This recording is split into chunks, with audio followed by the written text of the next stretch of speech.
Hello, I'm Loyd Auerbach, Director of the Office of Paranormal Investigations, and welcome to our tape series of a seminar called Busting Ghosts in the 90s.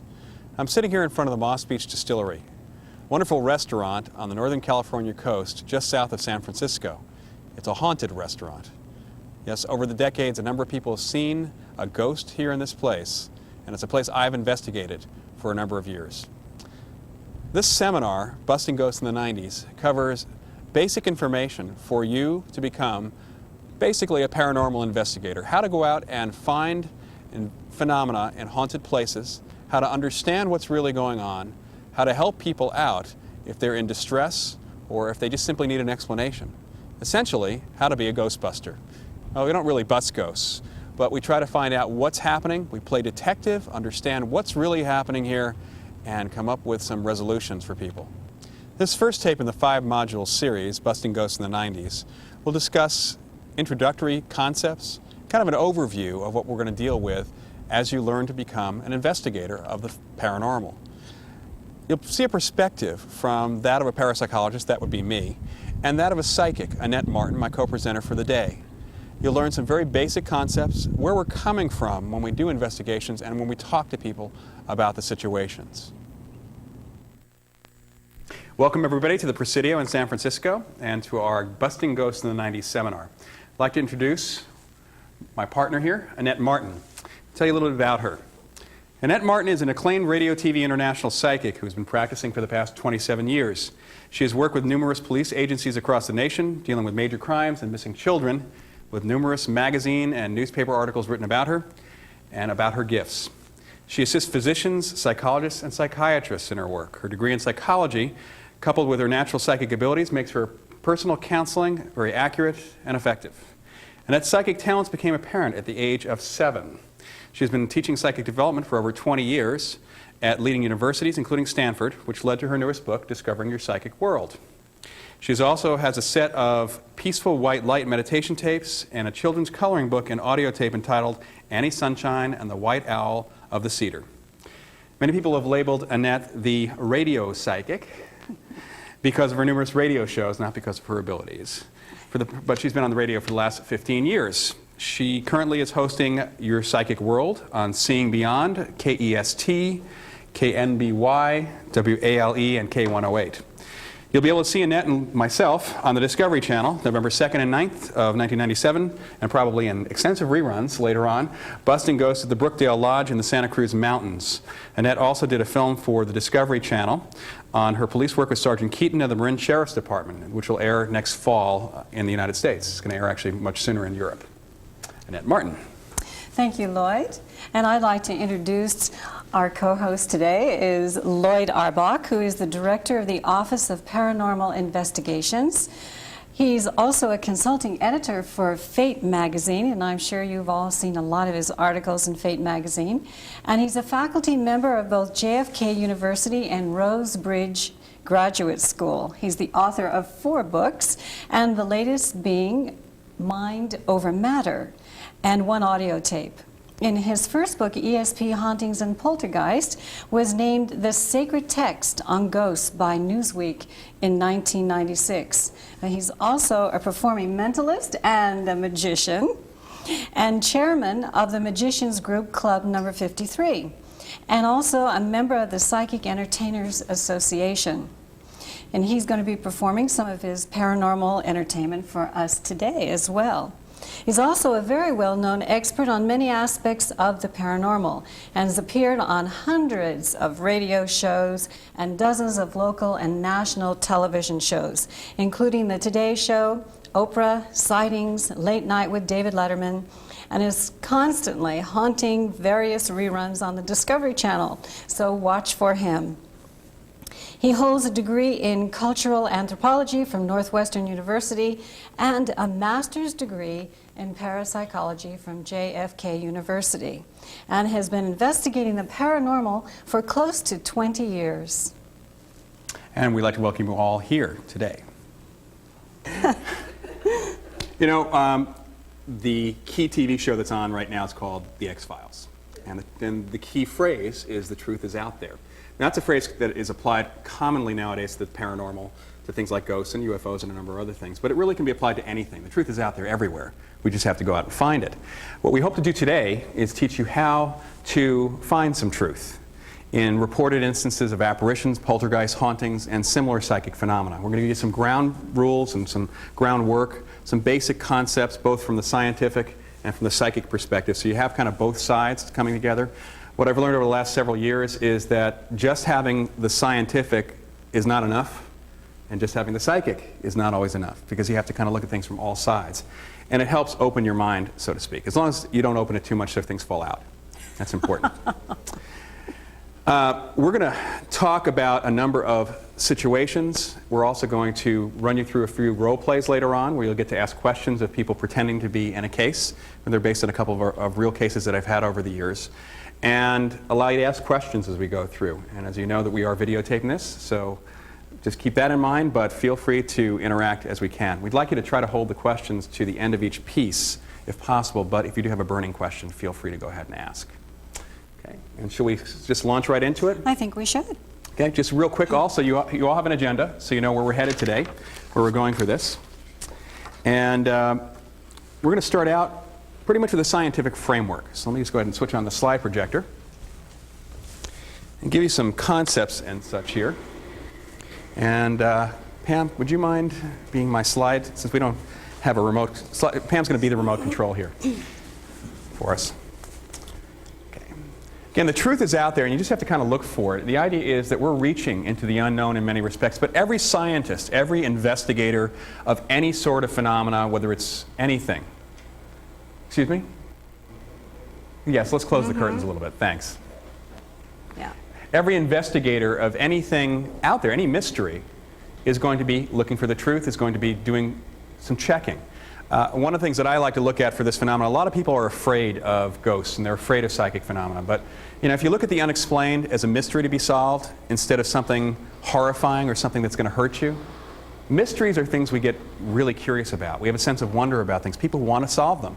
And if you go with that attitude into any of these cases, you're going to learn more because you're going to be more curious.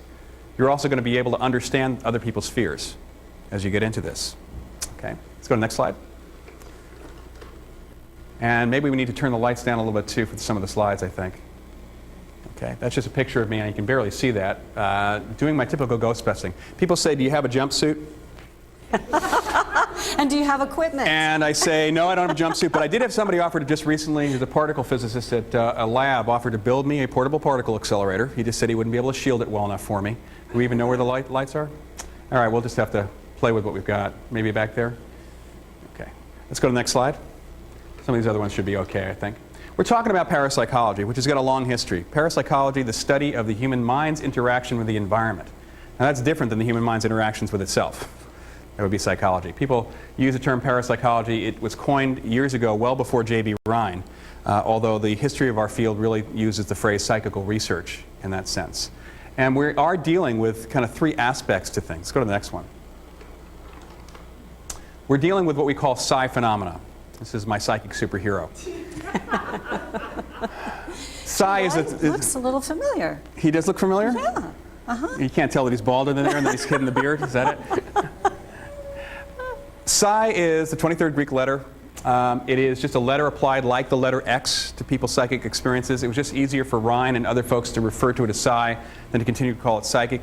You know, people have a lot of loaded energy around the word psychic, and what's interesting about that word is it's used by psychologists also, of course, to talk about just purely mental things. It's used by lawyers to talk about emotional or mental trauma, psychic trauma. So it's not just related to the psychic realm as we think of it. And so psi often works much better. Let's go to the next one. We're dealing with three aspects or three areas that we kind of break things down to in psi. ESP, or extrasensory perception, term coined by J.B. Rhine. Actually, we like to use extended sensory perception or just extended perception nowadays, because this is perception. It's information processing that we're talking about. There's nothing extra about it. Everybody's got it. But that's just the way people think about it. It is extended because it's going beyond what we think of as our normal senses. PK, psychokinesis, also called telekinesis, mind over matter. The ability of the mind not just to move objects, but also to move objects. All right, mind over matter. Any interaction of the human mind with the outside or inside, with matter, is considered psychokinesis. Any interaction of the human mind with energy is considered psychokinesis right now, at least by our labeling. And then survival, which has nothing to do with living up in the woods, is a short-term version of the phrase survival of bodily death. The idea that the human personality can survive the death of the body and continue, preferably, we hope, to communicate. If they can't communicate, we don't necessarily know that there's anybody there. Next. When we get into ESP, we're getting into a couple of major areas in terms of terminology. Telepathy, mind-to-mind communication. Now, if our psychic superhero gets an image of a couple of bad guys robbing a bank someplace, here's a question. Did he pick it up from their minds, or did he pick it up from the environment, which would be clairvoyance or remote viewing? It's very difficult, actually, in the laboratory to test pure telepathy, because there's always a chance that the person looking at the object, at the target, that the receiver is getting it from the target and not from the person who's thinking about it. So we kind of combine the things into much. Remote perception, remote viewing is a phrase you might have heard quite a bit, especially after the CIA disclosed that they had been doing some research. Actually, it was a Defense Department project that the CIA took over for the last several months and then decided they didn't want the publicity, pretty much. Let's go to the next one. Oops, maybe not. Go on again, hit it again. Okay, let's see if that's going to focus for us. There we go. That says down there, I was very impressed by tomorrow's speech. Parapsychological Association conference. Precognition is, of course, the ability that most people are interested in. People want to know the future. We want to know what's going to happen to us. And yet we don't want to take any responsibility for that future. So we want it to be predetermined. Unfortunately, as Annette I think we'll talk about, it's not the way it works. Certain things are predetermined, but for the most part the universe is pretty random or up to us in terms of our lives. But people can pick up information, it seems, through time. That's what the perception seems to be. Next. So we're dealing with information processing, and the thing about it is most people tend to forget that when you see something with your primary sensory perception or hear something, that the signal goes in through the eyes, through the ears, through your nose, through your other senses, the rest of your body, and then that signal is processed in the brain. What you actually see through your eyes, if you actually had the clear picture and it wasn't being interpreted by the brain, would be very different than what you actually see. For one thing, it would be upside down. For another, you'd have a black or dark or blank spot somewhere in the center, because we do have a blind spot in the back of our retina. And yet, we don't see that spot floating around. You have to actually try to do that, because our brains are filling in that gap with information it's gathered. So when we talk about perception and information processing through our senses, the reason we can say our senses can fool us is because our brains are fooling us. Our minds are fooling us. They're processing the information in different ways. When people have a hallucination, that can be a real visual thing or a real auditory thing, a signal typically from the inside that is superimposed over the environment. Kind of like blue screen technology in TV, where you take an actor and superimpose them over a background. The thing is that signal also could come from other sources. We have something called secondary sensory perception, which is the things that we don't consciously notice, subliminal perceptions. Like the sounds of the environment around, outside. If you focus your attention right now, you can hear some sounds outside, but we're typically, unless we focus our attention, it is part of that background noise that we don't even notice. That's subliminal. We can focus our attention on things, we can sometimes see things, and sometimes things are so far below our perceptive range of conscious perception that we can't really see them. Like the old experiments they used to do where they put one frame of film of 24 as a picture of popcorn to try to get the audience to actually go out and buy popcorn. Didn't quite work that way. Then we have the third level, or tertiary sensory perception, which is what we call psi. We get the information coming in from another channel and it gets added to all this other stuff. But here's the problem. If the information you get through ESP, let's say, is no different than the information you get through your normal senses, why would you notice that any differently? You know, if you're getting additional information perhaps that fills in that blind spot of your eye, it's still going to look visual. If you're getting additional information that fits in with your hearing, it's still going to sound like something, and you won't necessarily notice that it's an additional signal unless you try to screen out all the other stuff. What it all boils down to is that psi perception is part of the perceptual range we all have. So unless it's a really loud signal, like a really loud noise that catches our attention, a really bright thing that catches our attention, or a really bloody scene on a highway that catches our attention, there's no reason to think it's anything different than the visual information we're normally getting or the auditory stuff we're getting. Next slide. Now, we do a lot of different types of testing. One of the typical experiments for testing is called the Ganzfeld experiment, where we tape halved ping pong balls over somebody's eyes. So they have a clear field or whole field, that's the Ganzfeld. There's usually a red or pink light flashed on that. In another room, let's go to the next slide. In another room, we would have a subject. She also, by the way, would have headphones on with static or white noise going through, so there's no sound coming through. And of course, in a relaxed state. You can't completely shield unless you put somebody in a sensory deprivation tank. You can't completely shield. And that tends to cause hallucinations, which doesn't help the psychic perception. Let's go to the next slide. So in another room, we've got somebody watching a video monitor. And in the best controlled experiments, there's a videotape selected by a computer. No human being actually even knows what the tape is with the exception of the viewer. In this case, what we did with this simple experiment at a lab, we pretty much had a series of unmarked tapes. They all had clips someone else had put together for us. They were all numbered by a third person, and then a random number process picked one of the tapes, which she pulled out, stuck in there. So she's the only one who got to watch it. Then she randomly pulled 4 other tapes for Mrs. Guibo, the psychic, to watch, or for the other folks that we have, our other subjects. And what happened is we'd have to try to match both the description that Mrs. Guibo got or the subject gets to the original target once we find out what it is. And the psychic would have to, or the subject would have to, pick out from the 5 tapes that she gets to watch which is the correct target. And very often it's really easy. If you listen to the descriptions, it's pretty easy for you to figure it out as an outside judge. Sometimes it's not that easy because sometimes the tapes are similar enough. But the best experiments that have been done over the years have clearly shown that the Ganzfeld does work. But it's not the only method. In fact, it's very artificial. Remote perception, sitting down, relaxing, just opening your mind, works just as well as this without the ping pong balls. Go next one. That Ganzfeld would not be a remote viewing experiment. A remote viewing experiment would be literally where you sit down and try to describe a location or a target at a distant location. But usually in remote viewing experiments, you are not dealing with any sort of artificial enhancements like the white noise or the ping pong balls. You're just basically sitting down and clearing your mind and just talking about what you get through. Okay. Expressive psi, or psychokinesis, we kind of break it down in parapsychology to micro-PK, things you can't see that happen, macro-PK, things you can see that happen, and then we deal with psychic surgery, psychic healing, and the poltergeist phenomena. All this, anything affecting object movement. By the way, if a ghost, an apparition, were to move an object, that is psychokinesis. Assuming that the ghost is a consciousness or mind, by definition, the only way that that apparition or ghost can move an object would be through psychokinesis, because they do not have hands. We have one advantage. We have physical instrumentality. They were actually at a disadvantage in some respects for affecting objects. Okay. These are a lot of artificial things. Healing yourself is psychokinesis. Healing others is psychokinesis. A placebo effect is psychokinesis. It's all mind over matter. Let's go to the next one. Bending metal is psychokinesis. It's also fraud sometimes. We'll talk a little bit about that later, because it's very important to differentiate between something real and something not real. It's all real in some respects, but you can kind of play around with that too. It's my friend Martin Caden, and Marty was a leading science fiction writer, aviation expert, and NASA historian in some respects. His latest book, called Destination Mars with Jay Barbary, actually is out on the stands now. It's a great book on the history of Mars. He died a few months ago of cancer.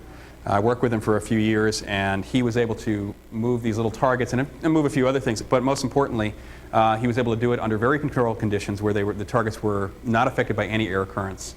And he was also able to teach other people. It's kind of an exciting thing. He worked with me. I could usually move things in his presence, and sometimes I've been able to do it outside his presence. It's like he was the stimulus for a lot of us. And what he proved really was that if you accept something, you have a much better chance of it happening than if you just completely deny that it's possible. That's something that comes out of sports psychology. Of course, further back from the martial arts and from other things too. Next. When we get into spiritualistic phenomena, we're talking about survival of bodily death, apparitions and hauntings. Apparitions being the personality or consciousness surviving the death of the body. Hauntings being place memory, the idea that we all leave an imprint behind on the environment. As living beings, we walk into a place and we feel the place. We sense the place. We all have an idea of something about it, but we may not get very specific information like seeing a replay of some event that happened there, but that can happen, and that's what a haunting would be. We'll talk more specifically about these. The difference between an apparition and a haunting, well, let's say that you had an old Scottish castle, and the ghost, the laird of the manor, comes out every full moon and he plays the bagpipes badly. And you go up there and you listen for the bagpipes one full moon night, and he comes walking towards you. There's that ghost walking right towards you. If he walks right through you and does it again the same way over and over again, repetitive, like a replay, that would be a haunting. Nobody's home. It's just a video. Okay. If he stops and asks if you have a request, that would be what we consider an apparition. Okay. Whether he stops or not when you tell him to. Next. Survival also includes things like mediumship or being able to communicate with spirits. The old-time mediums, we had actually mental mediums who would channel information, and you'd have physical mediums who in their presence would have objects moving around. Most of the best fraud occurred with the physical mediums, the real magic stuff. It's much easier actually to make up information in some respects than it is to move things. The physical mediumship issue is kind of interesting because it's very likely, as we'll talk about later, that people expecting things to move may themselves have caused the objects to move in real situations. There may not have actually been an outside agency or entity there to move the objects. It may have been the people at the sitting. And there was a group in Canada called the Phillips Circle that proved that this was possible. Out-of-body experiences, everybody has them. People have the experience of being out of their body. Does that mean something leaves your body? Not necessarily. Unless, of course, you look at all the cases where somebody's left their body and they're seen wherever it is they go. So in other words, they're seen in two places at once. Near-death experiences are an indication of people somehow having part of themselves leave and go to some other level or plane of existence, or having an experience that's common the world over that seems to indicate that some parts of our consciousness can somehow survive. And then if you get into reincarnation, and the best cases being the little children that Ian Stevenson and other groups have looked at, who under 3 years old spontaneously start talking about a past life, sometimes in very great detail, sometimes not, sometimes verifiable, sometimes not, but some really interesting stuff, and then it goes away when they're about 4 years old. So it's all interesting stuff. Next. And so really what we're dealing with here is the whole idea of psi as perception, as psi as interaction, because we pull information in or we move things around. And it may all be the same ability, just a continuum of the same thing, we're not really sure. But what it really boils down to is if we talk about spiritual phenomena, if we talk about poltergeist phenomena, which is often grouped in with ghosts, we're talking there about living people moving objects. When we talk about a situation like the Banta Inn, a haunted restaurant in Tracy, where people have seen an apparition who has interacted with people, and physical objects happen to move, we actually have a combination of things happening because the ghost is being perceived through ESP, and the ghost is moving objects through psychokinesis. The ghost is not reflecting light, which is why everybody doesn't see him. It's not a physical manifestation that way. And of course, then there's the other side of things, and this is a magic shop in Pleasant Hill, California. Let's go next one. My friend Jerry's, go ahead, next one. It's fairly easy to fake things if you know how, and I'm going to talk a little bit about that later. These are some of the implements that one would use to fake certain object movements and certain ESP formats. Let's go to the next one. So it's very important to also understand that it is possible for the average person to learn very quickly and easily how to fool their fellows. So one of the problems with trickery and fraud in cases I've gone into has not been people trying to fake me out, but walking into situations where one family member is trying to fake another out, or where people misunderstand very natural occurrences that are happening. Okay, next. And I think we're going to talk about this place, the Moss Beach Distillery, and a few other places later. Let me bring up Annette to start talking about the spiritual and psychic side of things. Okay. And I think we can bring the lights back up. Yeah, that's enough slides for now.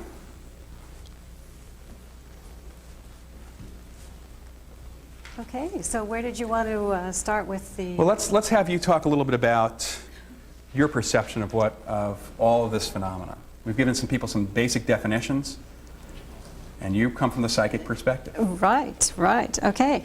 My perspective of, let's talk about a ghost. My experiences have, let me tell you kind of about the first experience that I ever had with a ghost. And it all occurred in Hong Kong. I was living in Hong Kong, and previous to moving there, about 6 months before, I had been singing with the West Bay Opera Company.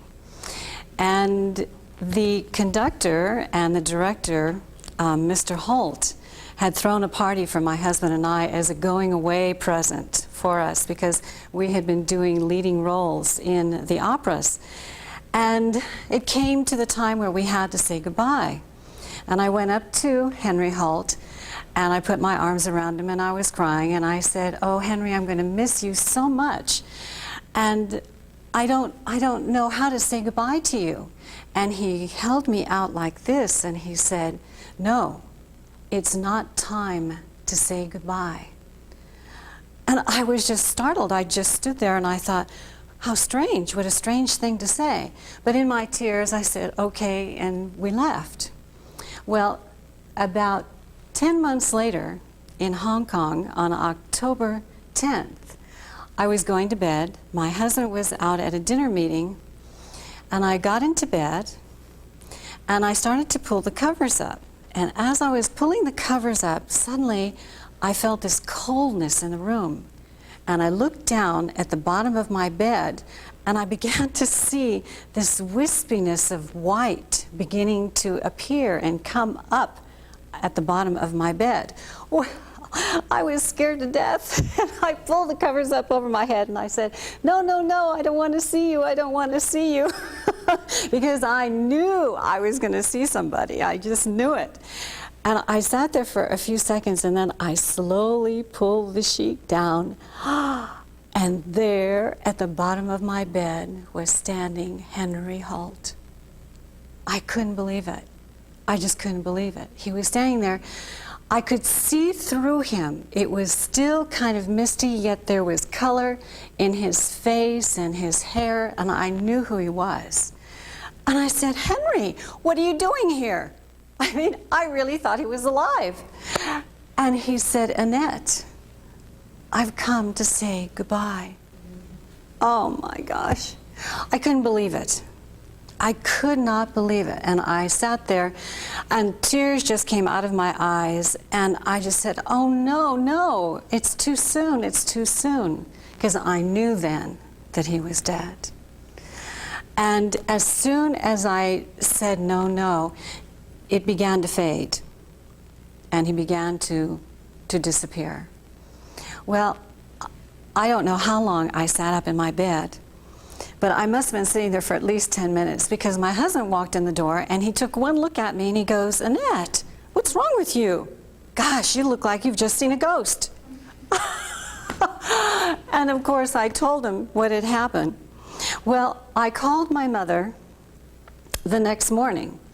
And I said, "Please call the Holt residence in Palo Alto and find out if this is true or if this was a dream or what." I mean, I just couldn't believe it because this was the very first time that I had ever seen a ghost. My mother calls me back and she says, "I hope you're sitting down." Because I had given Mother the time, the exact time when I saw this. Well, the time absolutely correlated with the minute that Henry had died in Palo Alto. When my mother called Maria, his wife, she just screamed on the phone. She said, "I can't believe it. That's exactly the time because I was there with him." So that was my very, very first experience of a ghost. And it's gone on from there. I have had a lot of experiences in dealing with ghosts, with PK experiences, which I think we will get into a little bit later and talk about that. But these are very interesting to me because the ghost aspect of having that experience is, for me, has always been very exciting. Even though Henry's was sad because I loved him dearly, he was like a grandfather to me, it still was very exciting, and I knew how to be able to discern between a real ghost and perhaps something that was what I call an impression, which is something that we also will get into a little bit later. It's a totally, totally different feeling. It's a whole different aspect. Let me ask you a couple questions so while we're kind of focusing on this. In differentiating between the impression or haunting, what we call haunting, Yes. and an apparition, do you have to talk to the ghost to find out whether or not, talk to the figure, or do you sense something? Well, what I actually do is that I will sense something almost immediately, just like I had said the very first time, that I sensed that something was happening and something was going on. And then I saw him, and then I was communicating with him. And that has always generally been the case for me with a ghost, is that I will sense something immediately, then I will see them, and then I will speak with them. Over the years, I've worked with a number of different psychics, or at least been on cases with various people who call themselves psychics. Then I've also had some people on my team, myself occasionally included, who sense things too.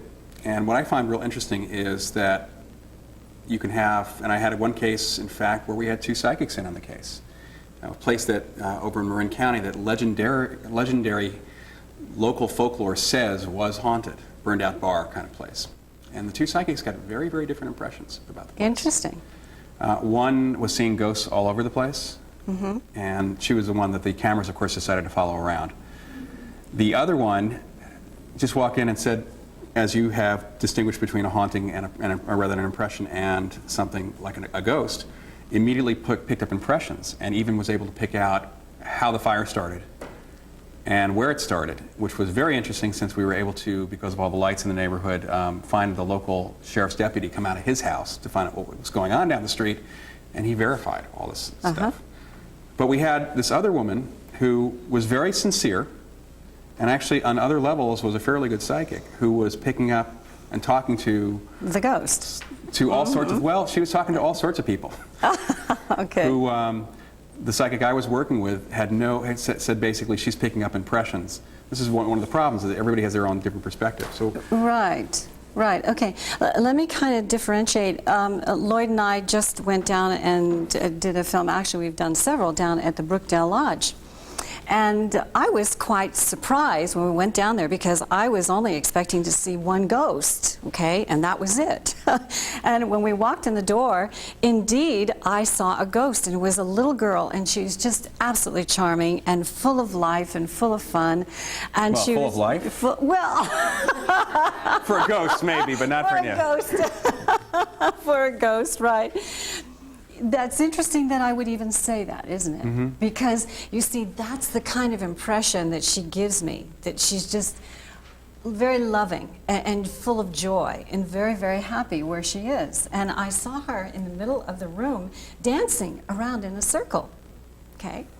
And then as I moved into the room, I found another ghost, a gentleman who was sitting at the bar, and he was quite a character. Drinking? Drinking, yes. And he was a little bit in his cups. and he was certainly into the spirits. There are going to be more of them all day, don't we? And he actually asked me what I was doing there. And so I spoke to him intuitively and told him what we were doing there, that we were making a film, and he just said, oh, good, and just sort of went about his way. And I thought that was very interesting. Now let me stop you here for a second, because you said you spoke to him intuitively. Yes. You're speaking to him telepathically. Telepathically. Without verbalizing what was going on. Correct, correct. Now that's not necessary, is that right? No, no. See, most people, when they think of ghosts, you think of, especially when you see the sitcoms and certainly see shows like Sightings, we actually, for shows like that, we would have to have the psychic or even investigator talk to the ghost so that the camera could pick it up. Right, right. And I do speak to them verbally as well, just like as I said with Henry. You know, I was speaking to him, and I have. But with him, I didn't. I was speaking telepathically to him. And he spoke back to me telepathically, and so he sort of went on his way. Well, then, as we began to go around and investigate the restaurant, we went up towards the top tier. I don't know if any of you have been to the Brookdale Lodge, but it's quite a place. And there's a top tier up there, and we walked up there. Let's describe the place a little bit first, because there's an interior restaurant in this lodge where it's called Brookdale because there's a brook that goes right through, a running brook that goes right through the place. Actually fairly loud. Yes, brook, in very fact. loud. And on either side they have one tier of tables. Then on the far side, as you walk in, there's a second, third, and fourth tier, and then there's actually a balcony area above as well. So it's a very, very wide open space, very beautiful place, and we're assuming a good restaurant. We haven't eaten there yet, so we don't really know. But right. it just has an interesting feel to it because of what you've got there. Right, so I walked up there, and Loyd was with me, and he had all of his machines, which he's going to explain to you later. I'm going to have you continue on with the story here. Okay. And as I was walking up there, I immediately felt like kind of like a wall, and I knew that I was going through some energy fields. And I knew, uh-oh, something is happening here. Something is very different here. And as I walked up the last 3 steps and then started to walk down, all of the booths are in a row. And as soon as I hit the first booth, I began to see all these people. I mean, like maybe 25 people sitting there. And they're drinking and they're smoking and they're just laughing and just having the greatest time. They were having a party, like New Year's Eve or a Halloween party. They were just having a blast for themselves, paying absolutely no attention to me. And I'm going, well, hello. Hello. Nothing. They're just continuing with their smoking and their drinking. And I realized then, aha, this is an impression. This is something different. This is not a ghost. These are not ghosts. These are impressions. Now, what I call impressions and what Loyd calls hauntings, okay? Impressions are a film that has been left there. So these people have been there before in their life when they were alive and had left this gigantic impression of this wonderful time that they had had. And that's what was going on there. And it was so much fun for me because what I saw was that they were just having this wonderful, wonderful time, and they were coming in and out all the time. That they were going to be there all the time. So whenever anyone who is extremely psychic would walk into that area, they would be able to pick up on them, which was very interesting. Yes? That's the same as what they call a time slip, that you may have seen a party from the 40s or 50s. Oh yes, it definitely was in a different time. It was probably in the 40s, I would say, you know, around Prohibition time, maybe around all this, because they had long gowns. And the last time we were down there a couple of weeks ago, I saw a gentleman in a tuxedo with a big tuxedo hat on, and he was just having a blast, you know, and totally ignoring me. Which was a great indication that this indeed was an impression. It was not a ghost, because the ghosts always talk to me. They're always very friendly towards me. So it is quite different. And so it's a way for you to be able to distinguish between the two. I think that is extremely important. Does anybody have any questions on just kind of the things that we've covered so far? Okay, we're going to move on to our... I do have a quick question, just on the last comment that you just made. So what you're trying to say then is that it's not possible to communicate with an impression only with... Correct. Exactly. It is not. Well, we can explain this. Can I use a different analog? You know, now with technology, it's pretty easy to give us a good metaphor. You have a video of somebody who has sent you a tape talking to you. So they're sending like a video letter. They're actually talking to you. If you talk back to your TV set, you're going to look pretty silly. Nothing's going to happen unless, of course, they've predicted what you're going to say, and it becomes this kind of different type of situation. But in many places, you can have a video conference now also, where you have that same video monitor, somebody's looking at you, but now you can talk back and they will hear you and respond back and forth. And at their end, they're seeing you the same way in some respects. So you're getting that kind of either two-way communication, or at least a recognition that there's somebody there. Even if they don't hear you, they might just see you. Okay, but you have a videotape of an impression. So it kind of works that way. What happened with all of Loyd's equipment in this area where you got this big party? Oh, it was fluctuating. We were getting on the magnetometer, which I'm going to pull out a little bit later, the magnetic field detector, we were getting much higher than background. I mean, there was no apparent physical cause in the environment, no electrical wiring. And what was interesting about this is that you find wiring in certain parts. You find electrical outlets in certain places. You find conduit in certain places. Where you don't find conduit is like here. You found it down here on the floor. You find it in the ceiling. Right. And the field generated does not like collapse somewhere in the center. What we were getting is somewhere about this height to about, I think about think you went up a little bit, yeah. Maybe a little bit above my head. So maybe about 7 feet. Yeah. An impression could leave a field of energy. Oh, absolutely. Well, see, what's interesting about this, the magnetic field detector is detecting a magnetic field, which may or may not be that field of energy that records the information. It may also be just simply something in the environment that signals that there's something there that has recorded the information. You know, we are hypothesizing here. And a lot of this has come out of the idea that about 10 or so years ago, some researchers in Mountain View were doing some studies of how the Earth's magnetic field affects behavior, animals, humans, and they were essentially looking at all sorts of other sciences to see whether or not there was an impact in psychology experiments during highs and lows, because you can take a look at when the experiments were conducted and seeing what kind of results you got compared to the Earth's magnetic field on a local level, based on the readings that were recorded by the U.S. Geological Service and other services. They found that the field of study that had the closest clear correlation between some certain types of effects in the lab and certain field highs and lows was in parapsychology, to their surprise.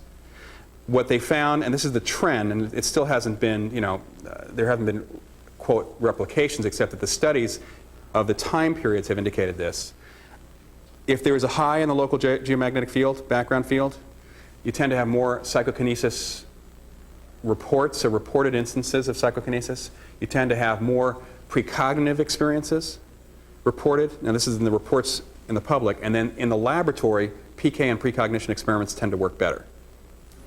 Lows, remote viewing, Gonsfeld, telepathy, clairvoyance, seem to work better. Now, Scott Rogo, before he died, suggested that the precognition experiments, what you'd almost need to do is take a look at, if I predicted something that was going to happen on Tuesday next week, we should look at the high and low on Tuesday at the time that the event was supposed to happen and see whether there was a high or low compared back to this, because he thought that there may not be the high at that point. On the other hand, someone else suggested that the high may have allowed me to kind of push my mind forward in time.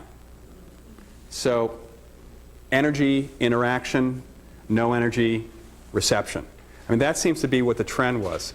And that got me and a couple other folks thinking about, well, maybe there are other magnetic fields we can look at. And so we started working with the magnetic field detectors and in fact found bizarre correlations. I walked into a haunting case, an impression type case, and it was very clear that's what it was. And people were clearly seeing this one old woman in a certain couple of spots.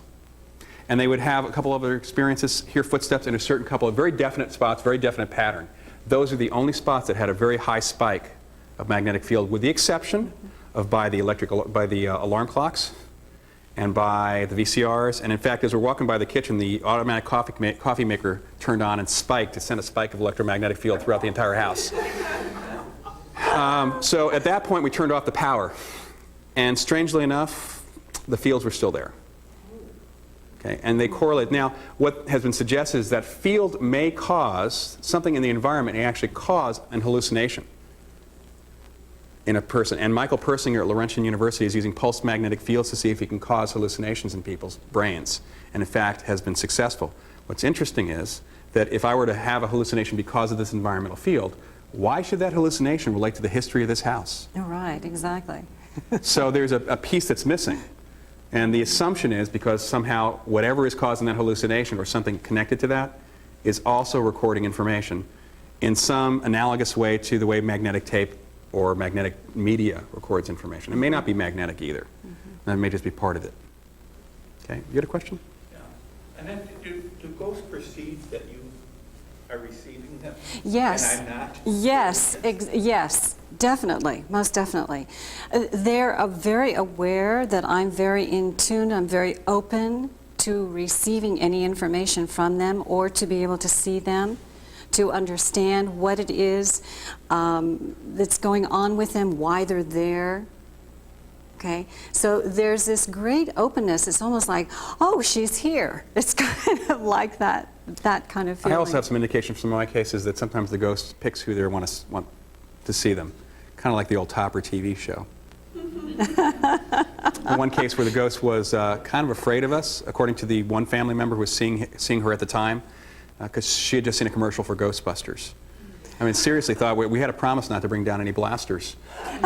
because this ghost was afraid, because she thought we were coming down to get rid of her. We were coming down to actually to talk to the family. They were interested in getting some more information from us as well. Well, that's one of the things that I can do as a psychic is I will approach the building or the house, the restaurant, the hotel, and I will prepare myself, which I'll talk a little bit about later, and so that when I walk into the door, they're going to feel fairly comfortable with me and know that I am a psychic and that I am there, and I'm very open to talking with them or seeing them and experiencing all of that. Okay, let's take a couple more questions. Yeah. I was just wondering, when it's not an impression and you're actually seeing the spirit and talking with the spirit, are they able to appear through your energy? Does you have that energy? No, I don't feel that it's through my energy. I feel it's through their own energy, because obviously we're going there because other people have seen them. I generally do not go out to the place until we know that there have been sightings there, because you could be running around all over the world. I hear you know? about haunted, like the old boarded up haunted house. You know, you hear about it. People ask me, have you ever been to that house? It's like it's boarded up, nobody lives there, there are no witnesses. Right. It's a cold crime scene. And Yeah. essentially that's what's going on. It's like things like the Phantom Hitchhiker story, which you hear all over the world. In fact, that friend of mine, Carrie Gaynor, traced that story back to Roman times with a chariot and a Phantom Hitchhiker. And there are many, like every state's got its own Phantom Hitchhiker. But trying to find a primary witness. That's I can the always trick. find somebody who knows a primary witness, but they can never get the person to talk to us. But generally they know somebody who knows a primary witness, or whose grandfather was a primary witness, or something like that. So, you know, it's an issue of, do we investigate that? Niles Canyon Road, for example, here in the Bay Area, supposedly, but there are no witnesses that any of us have been able to find. And I don't know about you, but I don't really feel like driving up and down Niles Canyon Road every night to try to hope that there's a hitchhiker. Help, hello, hello. I know. You talk about your first experience. Is that what is called a transition? Yes. Oh, yes. Yes. He was leaving. He was in death. So that's why I want The majority of apparition cases, apparitional sightings, are within 24 to 48 hours of the death of the individual. Yes. Yeah, they're saying goodbye Yes. to many people, perhaps. Yes. All at the same time. instructions. Not always. Not always. No. My friend Martin Caden, whose slide you saw, actually a week after his death, I was driving to the Oakland airport. And I have a fairly new car at the time, and nobody had smoked in my car. Marty was want to smoke a certain brand of cigars, a very distinctive smell. And I was driving to go on a business trip. It had nothing to do with Marty or anything else. I wasn't even thinking about him. I'd already been through, taking a couple shots of rum to toast him the day he died, because he made me promise I'd do that. Actually, made me promise to get drunk, but I didn't quite do that. As I'm driving down to the airport, suddenly my car fills up the smell of cigar smoke. I didn't see any smoke, but and I knew it was him. And for about 5 minutes, I talked to the olfactory apparition, the smell apparition of my friend Martin Caden. I figured it took him a week to get to me because he had so many friends.